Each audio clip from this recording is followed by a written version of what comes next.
मी आज पालकाच्या पानाचा रस करणार आहे।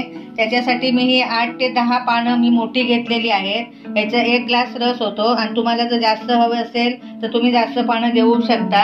आणि ही मी पानं आता चांगली स्वच्छ धुवून घेतलेली आहेत। आणि ही आता पानं ना काही जण काय करतात, कच्च्या पानाचा रस काढतात मिक्सरला लावून, तर तो पचायला जड असतो। म्हणून कच्च्या पद्धतीचा न करता मी तुम्हाला वेगळ्या पद्धतीने करून दाखवणार आहे।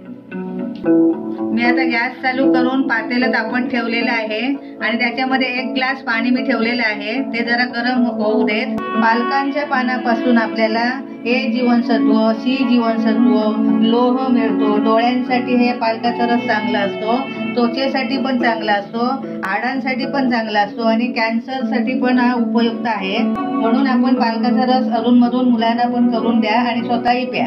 आता पाणी बघा उकळत आलेलं आहे।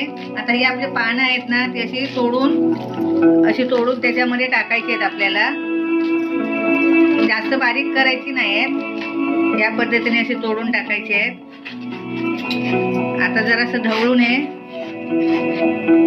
आता याच्यावर मी एक झाकण लावून ठेवणार आहे। साधारण 5 मिनिटं मी हे वाफेवर शिजत ठेवणार आहे। गॅस मी आता बंद करते आहे। हे बघा आता याला 8-10 मिनिटं झालेली आहेत। बघा वाफवली गेली आहेत चांगली। आणि हे आता पानं आपण ना अगोदर पाण्याला उकळी आणून द्यायची आहे आणि मग त्याच्यामध्ये पानं टाकायची आहेत। पानं टाकून उकळवायची नाहीये। एक उकळी आली की पानं टाकायची आणि झाकण लावून ठेवायचं आहे। आणि जास्त जर उकळली ना तर त्याचं जीवनसत्व निघून जातात। म्हणून आपल्याला जास्त उकळवायची नाही, फक्त वाफेवरच ती 5 मिनिटं ठेवायची आहेत आपल्याला। हे आता पानं आपण 5 मिनिटं थंड करून ठेवायची आहेत आणि मग पानं मिक्सरला लावून त्याचा रस काढायचा आहे आपल्याला। हे आता पानं ना थंड झालेली आहेत। मी नुसती त्याच्यातली पानं काढून घेतली आहेत। याचा आता मी रस काढणार आहे। त्याच्यानंतर हे पाणी मी त्याच्यात मिक्स करणार आहे। मी आता मिक्सर लावून घेते। हे बघा पानं ही आता वाटून घेतली आहेत, बारीक झालेलं आहे। मी आता हे गाळणार आहे। हे आता पाणी आहे ना, ते मी आता याच्यामध्ये मिक्स करणार आहे।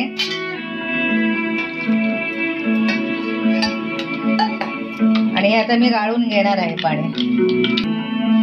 काही जणांना ना पानांच्या म्हणजे या भाजीचा वास वगैरे कोणाला आवडत नसेल ना, तर त्याने लिंबू किंवा आलं, बडीशेप असं घालून मिक्सरमध्येच लावून त्याचा रस करून पिलं तरी चालेल। ज्यांना आवडत नसेल ह्या पानांचा रस त्याने।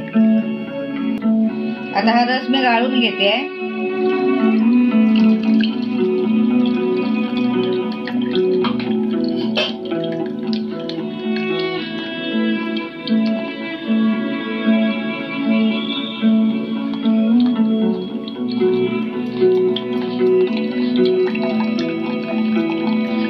बघा संपूर्ण पानं वाटली गेलेली आहेत मस्तपैकी।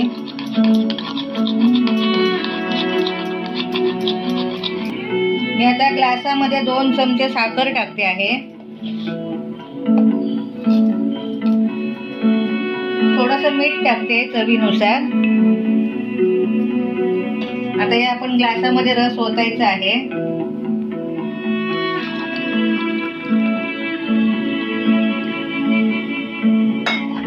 ते आता ढवळून घ्यायचं आहे।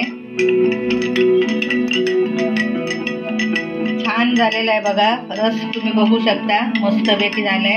आणि पचनाला हे हलकं असतं असं वाफवल्यामुळे। हा आपला औषधी पालकाचा रस तयार झालेला आहे। याच्यामध्ये हवं असेल तर तुम्ही लिंबू, आलं किंवा बडीशेप घालू शकता।